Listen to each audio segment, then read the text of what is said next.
بسم اللہ الرحمن الرحیم۔ گمنام ہیرو کے معزز ناظرین السلام علیکم۔ دوستو لائک ضرور کر دیا کریں، شکریہ۔ آئیے چلتے ہیں کہانی کی طرف۔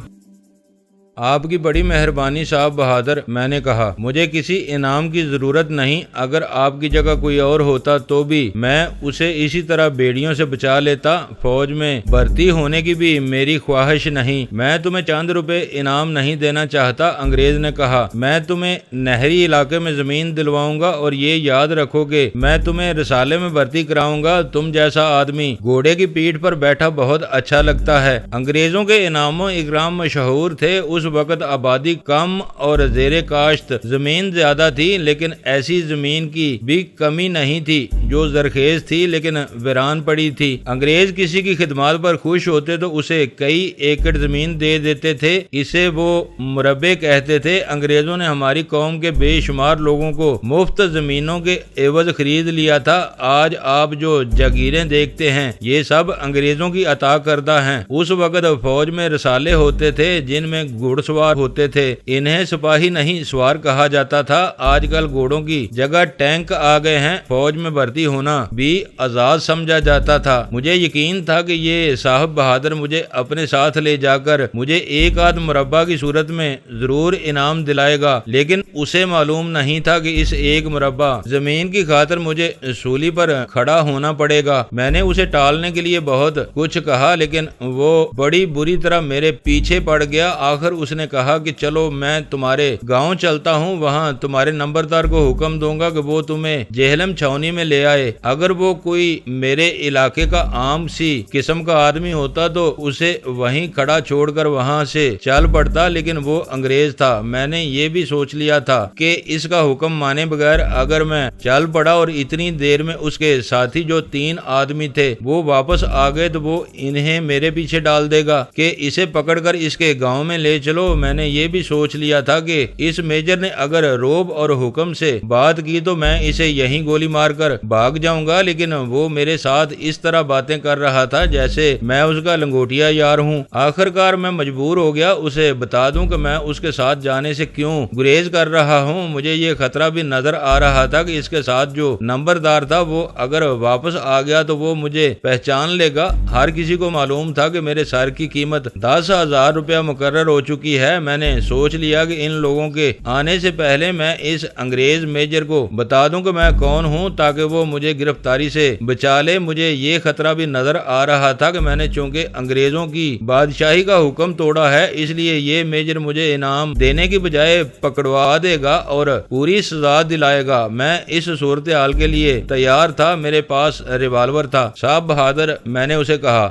اگر آپ مجھے انعام دینا چاہتے ہیں تو جو انعام میں مانگتا ہوں مجھے وہ دیں، وہ آپ مجھے یہیں دے سکتے ہیں۔ بولو، میجر نے کہا، تم نے مجھے نئی زندگی دی ہے، تم نہ آ جاتے تو میں بڑی ہی بری موت مرتا۔ اپنے منہ سے بولو، کیا انعام چاہیے؟ صاحب بہادر، میں نے کہا، میں آپ کے قانون کا مفرور قاتل اور ڈاکو ہوں۔ تم نے کسے قتل کیا ہے؟ یہ نہ پوچھو صاحب بہادر کہ میں نے کسے قتل کیا ہے، میں نے جواب دیا، یہ پوچھو کہ میں نے کتنے آدمی قتل کیے ہیں۔ قتل کی زیادہ وارداتیں بنگال میں کی ہیں، 2 قتل یہاں اپنے گاؤں میں کیے ہیں، ان میں ایک میری بیوی ہے۔ میں نے بنگال میں ایک ریل گاڑی لوٹی ہے اور ایک کشتی کو روک کر لوٹا ہے۔ میں مفرور ہوں اور اپنے بچے کو دیکھنے آیا تھا، اب میں یہاں سے جا رہا ہوں۔ کہاں جا رہے ہو؟ یہ تو مجھے بھی معلوم نہیں صاحب بہادر، میں نے کہا، خدا نے شاید مجھے آپ کی جان بچانے کے لیے ادھر بھیج دیا تھا، مجھے کچھ پتا نہیں میں کہاں جاؤں گا۔ اگر آپ مجھے انعام دینا چاہتے ہیں تو صرف اتنا کریں کہ مجھے یہاں سے نکل جانے دیں، اور جب میں آپ کی نظروں سے اوجھل ہو جاؤں تو مجھے بھول جائیں۔ میں آپ کو یہ بھی بتا دیتا ہوں کہ آپ نے اگر مجھے دھوکہ دینے کی کوشش کی تو میں آپ کو یا جو کوئی بھی میرے سامنے آیا اسے گولی مار دوں گا۔ تم نے میرے بادشاہ کا قانون توڑا ہے، اس نے کہا۔ ہم اپنا قانون نہ خود توڑتے ہیں نہ کسی کو توڑنے دیتے ہیں، لیکن تم نے میرے ساتھ جو نیکی کی ہے اگر میں اس کا صلہ نہ دوں تو تم کہو گے کہ انگریزوں کا کردار بڑا گندا ہے۔ اگر کسی انگریز کو پتہ چل جائے گئے کہ میں نے ایک مفرور ملزم کو فرار میں مدد دی ہے تو مجھے عمر بھر کے لیے جیل میں بند کر دیں گے، پھر بھی میں تمہیں اپنی جان کا صلہ ضرور دوں گا۔ یہ وعدہ کرو کہ تم کہیں پکڑے گئے تو یہ نہیں بتاؤ گے کہ فلاں پلٹن کے فلاں میجر نے تمہیں آزاد چھوڑ دیا تھا۔ جاؤ، تم آزاد ہو، میری طرف سے آزاد ہو۔ کہاں جاؤں صاحب بہادر؟ میجر کچھ سوچنے لگا، کچھ دیر بعد اس نے میری طرف دیکھا۔ اگر تمہارا کوئی اور ٹھکانہ نہیں تو فرنٹیئر کے قبائلی علاقے میں چلے جاؤ۔ میجر نے کہا، تم پہلے کبھی ادھر گئے ہو؟ نہیں صاحب بہادر، میں نے جواب دیا، ہمارے علاقے کے بہت سے آدمی فوج میں ہیں، وہ فرنٹیئر کے قبائلیوں کی کہانیاں سنایا کرتے ہیں۔ میجر نے مجھے فرنٹیئر کے علاقے سمجھانا شروع کر دیے جو میری سمجھ میں نہیں آ رہے تھے۔ مجھے صرف 2 جگہوں کے نام یاد رہ گئے، ایک تھا بنو، دوسرا تھا رزمک۔ میں نے یہ نام اپنے گاؤں کے فوجیوں سے کئی بار سنے تھے۔ میجر نے مجھے کہا کہ ریل گاڑی سے نہ جانا ورنہ پکڑے جاؤ گے۔ یہ لو، میجر نے اپنی جیب سے 10 کے 3-4 نوٹ نکال کر میری طرف بڑھاتے ہوئے کہا، تمہیں پیسوں کی ضرورت ہوگی۔ نہیں صاحب بہادر، میں نے کہا، پیسے میرے پاس بہت ہیں، آپ نے مجھے بہت زیادہ انعام دے دیا ہے، میں پیسے نہیں لوں گا۔ کوئی انگریز اس سے زیادہ انعام نہیں دے سکتا کہ جس نے اس کے قانون کی خلاف ورزی کی ہو اسے وہ بخش دے۔ میں نے ارادہ کیا تھا کہ اس میجر کو بتاؤں گا کہ مجھے کن حالات نے قاتل اور ڈاکو بنایا ہے۔ میں اسے بتانا چاہتا تھا کہ ایک تھانے دار نے میرے باپ کے قاتل کو گرفتار نہیں کیا تھا، وہ بھی انگریز کا ہی قانون تھا، لیکن میں نے دیکھا کہ انگریز نے مجھے منہ مانگا انعام دے دیا ہے تو میں خاموشی سے چل پڑا۔ انگریز نے ہاتھ میری طرف بڑھایا، میں نے اس کا ہاتھ اپنے ہاتھ میں لے لیا، پھر میں وہاں سے روانہ ہو گیا۔ میں کھڈ نالوں میں چلا جا رہا تھا، مجھے بنگال پولیس کا انسپیکٹر منصور یاد آنے لگا۔ میں نے اس کی بھی جان بچائی تھی اور اس نے مجھے اور احمد علی سے کہا تھا کہ میرے علاقے سے چلے جاؤ، میں تمہیں گرفتار نہیں کروں گا۔ اور پھر میں اس گورکھ دندے میں الجھ گیا کہ انسان کیا ہے، کیا انسان نیک ہے، کیا انسان بد ہے، کیا انسان کی ذات نیکی اور بدی کے تصادم کا اکھاڑا ہے۔ اس وقت مجھے ان سوالوں کا جواب نہیں مل رہا تھا۔ میں حیران ضرور ہو رہا تھا کہ ایک طرف تو میں قاتل ہوں اور دوسری طرف میں نے اپنی جان کی بازی لگا کر ایک انسان کو موت کے منہ سے نکال لیا ہے۔ آج جب میں زمین کے نشیب و فراز سے نکل کر زندگی کے نشیب و فراز کو دیکھ اور سمجھ چکا ہوں، میں اس نتیجے پر پہنچا ہوں کہ انسان اتنا ہی نیک ہے جتنا وہ بن سکتا ہے اور وہ اتنا ہی بد ہے جہاں تک وہ بدی کی پستیوں تک پہنچ سکتا ہے۔ وہ وقت جب میں نامعلوم منزل کی جانب پا پیادہ چلا جا رہا تھا، زندگی کے فلسفے کے متعلق سوچنے کا وقت نہیں تھا۔ میری حیثیت ایک جانور کی سی تھی جس کا سب سے بڑا مسئلہ یہ تھا کہ درندوں سے جان کس طرح بچائی جائے۔ میں سڑک اور ریلوے لائن سے دور دور چلا جا رہا تھا۔ انگریز میجر نے مجھے کہا تھا کہ راولپنڈی تک خیریت سے پہنچ جاؤں تو وہاں سے فرنٹیئر تک آسانی سے چلے جاؤ گے۔ میرے نیچے کوئی راستہ یا پگڈنڈی نہیں تھی۔ کبھی میں زمین میں اتر جاتا جہاں مجھے دائیں بائیں مٹی یا پتھروں کی دیواریں کھڑی نظر آتی، اور کبھی گھاٹی چڑھ کر اتنا اوپر چلا جاتا کہ مجھے دور دور تک کا علاقہ نظر آنے لگتا۔ مجھ جیسے مفرور مجرموں کو دنیا کی نظروں سے اوجھل رکھنے کے لیے یہ علاقہ نہایت موزوں تھا۔ میں بے خوف ہو کر چلا جا رہا تھا، میرا رخ راولپنڈی کی طرف تھا۔ راستے میں جاڑی بیر کھاتا گیا، پانی کی وہاں کمی نہیں تھی۔ اس علاقے میں برساتی ندی نالے اس طرح گزرتے ہیں جس طرح انسانی جسم میں خون کی رگیں۔ شام تک میں اونچی پہاڑیوں اور چٹانوں کے علاقے سے نکل گیا۔ آگے جو علاقہ آیا وہ کٹا پھٹا تھا، کہیں نشیب اتنے وسیع تھے کہ وہاں لوگ کھیتی باڑی کرتے تھے اور اس کے علاوہ جنگل بھی تھے۔ اگر علاقہ میدانی ہوتا تو بہت دور سے بھی میں لوگوں کو نظر آ سکتا تھا، لیکن یہ علاقہ ایسا تھا کہ قریب جا کر ہی پتا چلتا تھا کہ یہ کوئی آدمی جا رہا ہے۔ جو گاؤں راستے میں آئے میں ان سے دور رہا۔ اس علاقے میں برساتی نالے تھوڑے تھوڑے فاصلے پر میرے راستے میں آئے۔ میں نے بہت سا سفر بعض برساتی نالوں کے اندر کیا۔ یہ پوٹھو ہار کا علاقہ ہے، بارشوں نے اب تو اس کی شکل و صورت ہی بدل ڈالی ہے۔ میں جس وقت کی بات کر رہا ہوں اس وقت جہاں کے بعض علاقے کچھ ڈراؤنے سے تھے، میں الفاظ میں اس زمین کے خد و خال اچھی طرح بیان نہیں کر سکتا۔ اگر آپ اس علاقے کے ویرانے میں کہیں ایک خوبصورت اور جوان عورت کو دیکھیں تو آپ کے دل میں رومان نہیں مچلیں گے بلکہ آپ کا دل خوف کی گرفت میں آ جائے گا۔ آپ اس عورت کو انسان نہیں، شیر شرار یا کوئی پراسرار مخلوق سمجھیں گے۔ یہ اس عورت کا نہیں، اس علاقے کے خد و خال کا اثر ہوگا۔ سورج افق تک پہنچ گیا تھا اور میں اپنی منزل سے ابھی بہت دور تھا۔ پھر سورج نے غروب ہو کر پوٹھو ہار کے کھڈ نالوں ڈالوں, ٹیلوں, چٹانوں اور گھاٹیوں کو تاریکی میں چھپا دیا۔ میں پھر بھی چلتا گیا۔ چاند اوپر آیا اور رات کے تاریک پردے اٹھانے لگا۔ جوانی کی نیند نے مجھے دبوچ لیا۔ میں ایک درخت کے نیچے بیٹھ گیا۔ ذہن بالکل خالی تھا۔ نیند کا یہ عالم تھا کہ میں لیٹنے سے پہلے ہی سو گیا۔ آنکھ کھلی تو ایسے لگا جیسے دھوپ چمک رہی ہو، لیکن یہ چاند تھا۔ چاند کی بلندی سے میں نے اندازہ لگایا کہ رات کتنی گزر چکی ہے۔ میں جتنی نیند کر چکا تھا اس نے میرے جسم کو تر و تازہ کر دیا تھا۔ مجھے رات کو ہی چلنا چاہیے تھا۔ میری زندگی ایسی بن گئی تھی جس کے راستے رات کو ہی روشن ہوتے تھے۔ میں رات کا وہ راہی تھا جو دن کی روشنی میں ٹھوکر کھا کر گر پڑتا ہے۔ میں اٹھا اور راولپنڈی کی سمت چل پڑا۔ زمین ویسی ہی تھی جیسی میں پہلے بیان کر چکا ہوں۔ کہیں گھاٹی سے اترتے میں اتنا نیچے چلا جاتا تھا جیسے میں اب ابھر نہیں سکوں گا، اور کہیں گھاٹی چڑھتے چڑھتے خیال آتا تھا کہ میں آسمان کی بلندی تک جا پہنچوں گا۔ میں اس سے زیادہ دشوار اور سنگلاخ علاقے کا رہنے والا تھا، اس لیے اس علاقے میں تیز چلنا اور سنبھل کر چلنا میرے لیے مشکل نہ تھا۔ میں ایک برساتی ندی میں اتر گیا اور اس کے کنارے کنارے چلنے لگا۔ ندی میں پانی بہت کم تھا، پاٹ کچھ چوڑا تھا، اس کے درمیان میں پانی ایک لکیر کی طرح بہہ رہا تھا۔ دور سے مجھے محسوس ہوا جیسے ندی کے پاٹ کے درمیان کوئی آدمی کھڑا ہے۔ کبھی ایسا لگتا جیسے کسی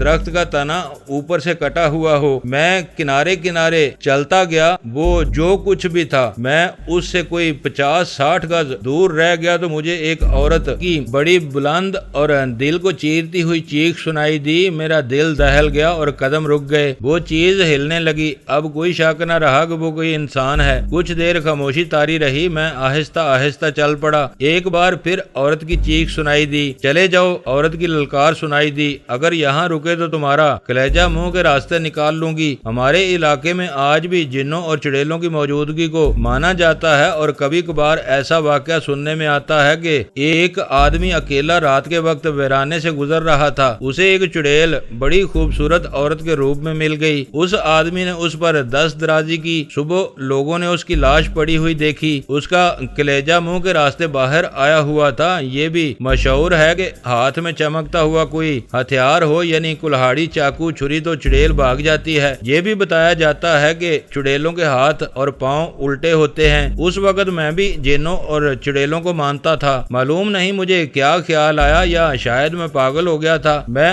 آگے جانے کی بجائے اس عورت کی طرف چل پڑا جس نے مجھے للکارا اور دمکایا تھا۔ میں نے ایسی کہانیاں بھی سنی تھیں کہ رات کو کوئی مرد اور عورت کہیں ویرانے میں اکٹھے ہوئے اور ایک دوسرے میں مگن ہو گئے۔ اچانک کوئی آدمی ادھر جا نکلا۔ عورت نے چیخ ماری اور کلیجہ منہ کے راستے نکال دینے کی دھمکی دی۔ وہ آدمی اس عورت کو چڑیل سمجھ کر بھاگ گیا۔ میں جب ادھر کو چلا تو عورت پھر چیخی اور اس نے للکار کر کہا، زندہ رہنا چاہتے ہو تو وہیں سے واپس ہو جاؤ۔ میں نہ رکا، میرے آگے پانی آ گیا۔ میں نے ریوالور نکال لیا۔ جیب میں چاقو تھا، یہ اس لیے نکال کر کھول لیا کہ اگر یہ چڑیل ہے تو چاقو کے چمکتے ہوئے بلیڈ کو دیکھ کر بھاگ جائے گی۔ میں پانی میں سے گزرا۔ پانی بمشکل ٹخنوں تک تھا۔ میں اور قریب گیا تو شفاف چاندنی میں مجھے اچھی طرح نظر آیا کہ وہ ایک انسان نہیں، دو تھے، ایک مرد اور ایک عورت۔ میری نظر ان کے پاؤں پر پڑ گئی۔ پاؤں الٹے نہیں، سیدھے تھے۔ ان کے قریب دو جگہوں سے دھوئیں کی دو لکیریں سی اٹھ رہی تھیں۔ مجھے شک ہونے لگا۔ میں نے کالے علم کے کچھ ٹونے ٹوٹکے سن رکھے تھے